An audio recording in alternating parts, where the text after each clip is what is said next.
తిరిగి BCN news కి స్వాగతం. కోనసీమ తిరుమలగా వద్దులుతున్న వాడపల్లి శ్రీ వెంకటేశ్వర స్వామి ఆలయంలో సోమవారం ప్రత్యేక పూజలు వైభవంగా నిర్వహించారు. మంగళ వాయిద్యాల నడుమ శ్రీ స్వామి అమ్మవార్లకు మేల్కొల్పు సేవ నిర్వహించిన అనంతరం ఐశ్వర్యలక్ష్మి హోమం జరిపించారు. అర్చకులు శ్రీ స్వామి అమ్మవార్ల సొంత మండపంలో అష్టోత్తర పూజలు నిర్వహించగా ప్రత్యేక అలంకారంలో ఉన్న స్వామిని దర్శించుకుని భక్తులు తరించిపోయారు.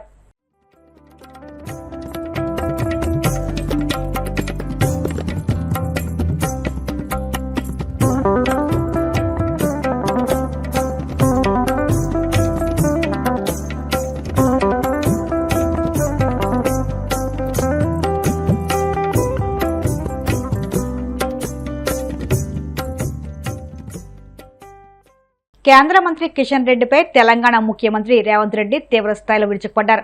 హైదరాబాద్ నగర అభివృద్ధికి కిషన్ రెడ్డి అడుగడుగునా అడ్డుపడుతున్నారని ఆరోపించారు.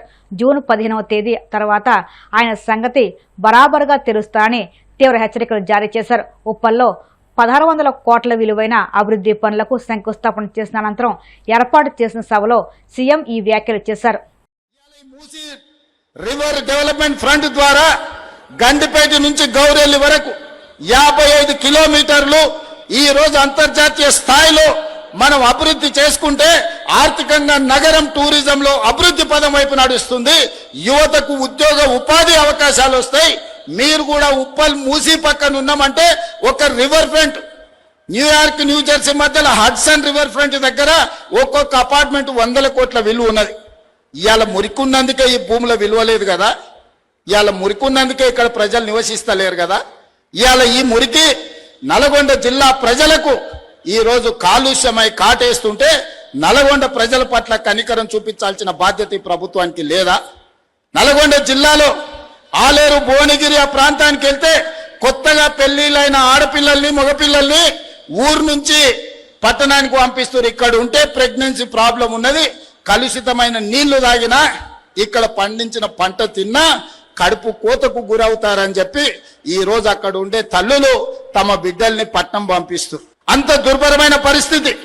ఒకవైపు నల్గొండల ఫ్లోరైడ్ ప్రాబ్లం, రెండో వైపు మూసి కాలుష్యం, చచ్చిన శవాల కలేబరాలు ఈ రోజు నల్గొండ జిల్లా కొట్టుకొస్తుంటే ఆ ప్రాంతంలో ఉన్న ప్రజలు మూసి ప్రక్షాళన చేయమని నన్ను తీసుకెళ్లి పాదయాత్ర చేస్తే నేను చూసి వచ్చిన. నేను ఇవాళ మిత్రులారా, మనం ఎందుకు మూసీ నది ప్రక్షాళన చేసుకోవద్దు? మూసీ నది ఒడ్డున ఉన్న పేదలకు ఏవైనా ఇల్లు పోతే ఇల్లు ఇద్దాం, ఉపాధి పోతే ఉపాధి కల్పిద్దాం, ఉద్యోగ అవకాశాలు కల్పిద్దాం. అవకాశం ఉన్న దగ్గర అభివృద్ధి చేద్దాం, వాళ్ళను వాళ్ళ పిల్లల్ని మంచి స్కూళ్ళల్లో చదువులు చెప్పిద్దామని నేనంటే లేదు, మేము అడ్డం పడతారంటారు. కేంద్ర మంత్రిగా ఉన్న పెద్ద మనిషి ఇవాళ పెద్ద పెద్ద మాటలు మాట్లాడుతున్నావు.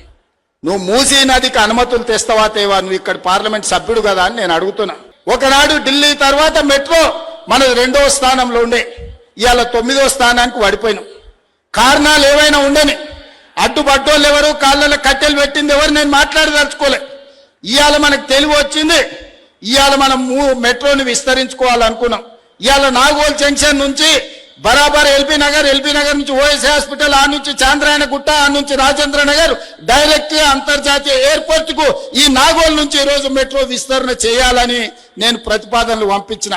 నేను ఇక్కడున్న మిత్రులను అడుగుతున్నా, నాగోల్ నుంచి అంతర్జాతీయ ఎయిర్పోర్ట్ కు మెట్రో కావాలన్నా వద్దా? మీరు ఒక్కసారి ఆలోచన చెయ్యండి. ఇవాళ మనం ఎయిర్పోర్ట్ కు పోవాలంటే ఎక్కడెక్కడో తిరిగి చుట్లు తిరిగిపోవాల్సి వస్తుంది. అదే నాగోల్ మెట్రో రైలు ఎక్కితే చక్కగా శంషాబాద్ ఎయిర్పోర్ట్ లో దిగుతాం. ఇవాళ గదే అడిగిన మా రంగన్న చెప్తాడు, అన్న ఎల్బీ నగర్ కాదు హయత్ నగర్ అవతలికి మెట్రో కావాలి. ఇప్పుడు పట్నం అంతా హయత్ నగర్ దాటిపోయింది, వనస్థలిపురం అవతలికి ఇయ్యండి అని రంగన్న కలిసినప్పుడల్లా అడుగుతాడు. మా ఎంపీ చామల కిరణ్ అడుగుతాడు, ఇవాళ ఎల్బీ నగర్ నుంచి హయత్ నగర్ అవతలికి మెట్రో పెట్టాలని అడిగిన. అవసరం ఉందా లేదా మీరు ఒక్కసారి ఆలోచన చేయండి. ఇట్లా చెప్పుకుంటూ పోతే 122 కిలోమీటర్లు మెట్రోను పొడిగించాలి, అంతర్జాతీయ నగరం చేయాలని నేను ప్రయత్నం చేస్తుంటే అన్ని అనుమతులు వచ్చినాక ఇక్కడ నుంచి కేంద్ర మంత్రిగా పనిచేస్తున్న ఆయన పోయి కాళ్ళ కట్టెపెట్టి పుల్లలు పెట్టి ఇవాళ దాన్ని అర్ధాంతరంగా ఆపే పరిస్థితి వచ్చింది. ఆయనను అడగాల్సిన అవసరం లేదా అని నేను అడుగుతున్నా. మనం ఏది అడిగినా రీజనల్ రింగ్ రోడ్, ఇవాళ ఔటర్ రింగ్ రోడ్ వచ్చినందుకు మనం అంతర్జాతీయ నగరమైనం. రీజనల్ రింగ్ రోడ్ వస్తే 360 కిలోమీటర్ల అభివృద్ధి జరిగితే ప్రపంచంతోనే పోటీ పడే సింగపూర్, టోక్యో న్యూయార్క్ లాంటి పట్టణాలతోని ఈ రోజు మన హైదరాబాద్ పోటీ పడవచ్చు. 2.5 ఏళ్ల నుంచి కాలుకు బల్పం కట్టుకొని తిరుగుతున్నా. 50 సార్లు ఢిల్లీకి వెళ్ళిన, 5 సార్లు మోడీ గారిని కలిసిన. ఎందుకు ఆగుతుంది, ఎవరు ఆపుతున్నారు అని నేను అడుగుతున్నా. ఎందుకు ఆగుతుంది, ఎవరు ఆపుతుండ్రు? సమాధానం చెప్పాల్సిన బాధ్యత కిషన్ రెడ్డి గారికి లేదా? తప్పించుకొని ఎన్ని రోజులు తిరుగుతావని నేను అడుగుతున్నా కిషన్ రెడ్డి గారిని. ఇవాళ కేంద్ర మంత్రిగా నీకు ఓట్లు వేయలేదా? ఇవాళ నువ్వు ఈ ప్రాంతం నుంచి ఎమ్మెల్యేగా కేంద్ర మంత్రిగా ఎన్నికైనవంటే ఈ ప్రజలు, ఈ నగర ప్రజలు నీకు ఓట్లు వేయలేదా? నిన్ను గెలిపించలేదా? తెచ్చే బాధ్యత నీ మీద లేదా? తెలంగాణ మాజీ ముఖ్యమంత్రి కేసీఆర్ కు పట్టిన గతే ప్రస్తుత సీఎం రేవంత్ రెడ్డికి కూడా పడుతుందని కేంద్ర మంత్రి కిషన్ రెడ్డి తీవ్ర వ్యాఖ్యలు చేశారు. కేసీఆర్ అబద్ధపు హామీలు, అసమర్థ పాలనతో ప్రజాగ్రహానికి గురై ఫామ్ హౌస్ కు పరిమితమయ్యారని, ఇప్పుడు రేవంత్ రెడ్డి కూడా అదే బాటలు నడుస్తూ ప్రజా వ్యతిరేకతను మూటగట్టుకుంటున్నారని ఆరోపించారు. తెలంగాణలో అధికారం మారినా ప్రజల ఆకాంక్షలు మాత్రం నెరవేరడం లేదని విమర్శించారు. అడ్డగోలు హామీలు, నమ్మక ద్రోహంతో క్షేత్రస్థాయి సమస్యలను గాలి కొదిలేశారని మండిపడ్డారు. చేతగాని పాలన అందిస్తున్న నేతల గ్రాఫ్ పాతడానికి పడిపోవడం ఖాయమని కిషన్ రెడ్డి వ్యాఖ్యానించారు. రైతుల రుణమాఫీ అరాకొర చేసి వదిలిపెట్టాడు.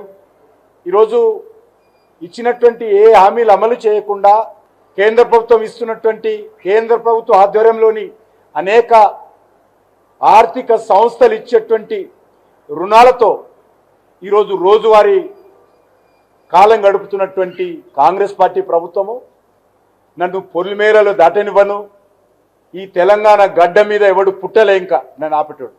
నేనేంటో తెలంగాణ ప్రజలకు తెలుసు. నేను 12 పార్టీలు తిరిగి ఈ పార్టీలో చేరలే. పుట్టింది ఈ పార్టీలోనే, చచ్చేది ఈ పార్టీలోనే. నా గురించి ఈ రకంగా మాట్లాడడం ఏదైతున్నదో ఇది తెలంగాణ ప్రజలు ఆలోచన చేయాలి. వారు బీఆర్ఎస్ పార్టీ తిట్టుకోండి, మీ 2 పార్టీలకు అలవాటు ఉంది, ఈ రకంగా తిట్టుకునే అలవాటు, పని చేసే అలవాటు లేదు మీకు. మీ 2 పార్టీలు కూడా మాటలకు మాత్రమే పరిమితమయ్యేటువంటి పార్టీలు, చేతలు మీతో కావు. ఈరోజు తెలంగాణకు నేనేం చేశానో నాకు రేవంత్ రెడ్డి సర్టిఫికెట్ అవసరం లేదు. ఇంత ప్రచారం చేసినప్పటికీ కూడా బీఆర్ఎస్ పార్టీ, కాంగ్రెస్ పార్టీ గత పార్లమెంట్ ఎన్నికల్లో తెలంగాణ ప్రజలు 8 సీట్లు గెలిపించారు. ముందున్నది ముస్లింల పండుగ. రేవంత్ రెడ్డి గారు తొందరపడి మీరు ఈ రకంగా మరి బురద జల్లేటువంటి ప్రయత్నం ఏదైతే చేస్తున్నారో నేను మరొకసారి మనవి చేస్తా ఉన్నాను. మీరు ఎంత రెచ్చగొట్టినా నేను రెచ్చిపోయే వ్యక్తిని కాదు. సంయమనంతో మా పార్టీ పని చేస్తాను, సంయమనంతో కేంద్ర ప్రభుత్వ పనులు చేస్తాము. నరేంద్ర మోడీ గారి నాయకత్వంలో వికసిత్ భారత్ కావాలని కోరుకుంటున్నాము. అన్ని రాష్ట్రాలు అభివృద్ధి జరగాలని కోరుకుంటున్నాము. ఈ ఒక్క నెలలోనే 28,000 కోట్ల రూపాయలు కేంద్ర ప్రభుత్వం తెలంగాణ కోసం ఇచ్చింది. ఈయన ఈరోజు నా గురించి మాట్లాడుతూ ఉన్నారు. కాబట్టి మీ తాటాకు చప్పుళ్లకు భయపడేటువంటి కేసీఆర్ అనుకుంటున్నారేమో. మేము భారతీయ జనతా పార్టీ కార్యకర్తలం. భారతీయ జనతా పార్టీ కార్యకర్తలు ఎవరికి భయపడరు, ఎవరికి తల ఒగ్గరు, ఎవరికి వెనకడుగు వేయం. మేము ఆయన అర్థం చేసుకోవాలి. ఈయన రాహుల్ గాంధీని ప్రధానమంత్రి చేస్తాడట. ఈ జన్మలో రాహుల్ గాంధీ ప్రధానమంత్రి కాడు, అది రాసి పెట్టుకోవాలి. రోజు రోజుకు కాంగ్రెస్ పార్టీ పెద్ద సున్నా, గుండు సున్నాలు వస్తూ ఉన్నాయి అన్ని రాష్ట్రాల్లో. ఈరోజు రాహుల్ గాంధీ వ్యవహరిస్తున్నటువంటి తీరు కారణంగా దేశ ప్రజలు ఏ రకంగా రాహుల్ గాంధీని వ్యతిరేకిస్తున్నారో, కాంగ్రెస్ పార్టీ అడ్రస్ లేకుండా చేస్తున్నారో, రేవంత్ రెడ్డి కూడా తెలంగాణలోనే ఎంతో దూరంలో లేదు. 2.5 సంవత్సరాలైంది మీరు ముఖ్యమంత్రి అయి ఇచ్చినటువంటి హామీలు అమలు చేయలేదు. మహిళలకు ఇచ్చినటువంటి హామీలు ఏమైనాయి? ఉద్యోగ భర్తీ ఏమైంది? నిరుద్యోగ భృతి ఎక్కడ పోయింది? మహిళలకు ఆర్థిక సాయం ఎక్కడ పోయింది? రైతులకు ఆర్థిక సాయం ఎక్కడ పోయింది? దళితుల కుటుంబానికి 12 లక్షలు ఎక్కడ పోయినాయి? బీసీలకు 1,00,000 కోట్లు ఎక్కడ పోయినాయి? లెక్కలు చెప్పాలి ఇవన్నీ. మేమే దళితులు వచ్చి మీ ఇంటి ముందు ధర్నా చేస్తారు, బీసీలు వచ్చి 1,00,000 కోట్లకు మీ ఇంటి ముందు ధర్నా చేస్తారు. అవసరమైతే ఢిల్లీకి వెళ్ళి మీరు రాహుల్ గాంధీ ఇంటి ముందు ధర్నా చేస్తారు. నన్ను పొలిమేరలు దాటనీయను, నా ఇంటి ముందు ధర్నా చేస్తా అంటే మేము ధర్నాలు చేసే పోరాటాలు చేసే ఇక్కడికి వచ్చాము, ఈ జెండా కింద వచ్చాము. మీలాంటి వాళ్ళకు భయపడే ప్రసక్తి లేదు. ఖచ్చితంగా దేనికైనా నేను సవాల్ చేస్తా ఉన్నాను రేవంత్ రెడ్డికి, దేనికైనా నేను సిద్ధంగా ఉన్నాను. వార్తలు ముగించే ముందు ముఖ్యాంశాలు మరొక్కసారి. 5 ఏళ్ల పాటు నిరుద్యోగులను మోసం చేసిన జగన్కు డిఎస్సి గురించే మాట్లాడే నైతిక హక్కు లేదు. తీవ్రస్థాయిలో ధ్వజమెత్తిన మంత్రి నిమ్మ రామనాయుడు.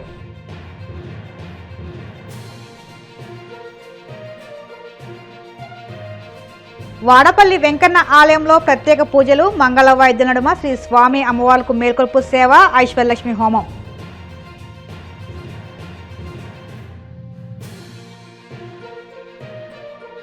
హైదరాబాద్ అభివృద్ధిని కిషన్ రెడ్డి అడ్డుకుంటున్నారని ఆరోపించిన Telangana CM Revanth Reddy. Metro, Musi, regional ring road పనులకు ఆటంకాలు సృష్టిస్తున్నారని విమర్శ.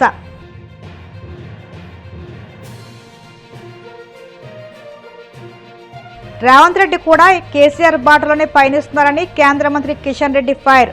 తెలంగాణలో పాలన మారిన ప్రజల ఆకాంక్షలు నెరవేరలేదని విమర్శ. ఈ వార్తలు ఇంత సమాప్తం. మరిన్ని వార్తల కోసం BCN digital YouTube channel, Facebook పేజీని ఫాలో అవ్వండి. అప్డేట్ వార్తల కోసం ప్లీజ్ సబ్స్క్రైబ్.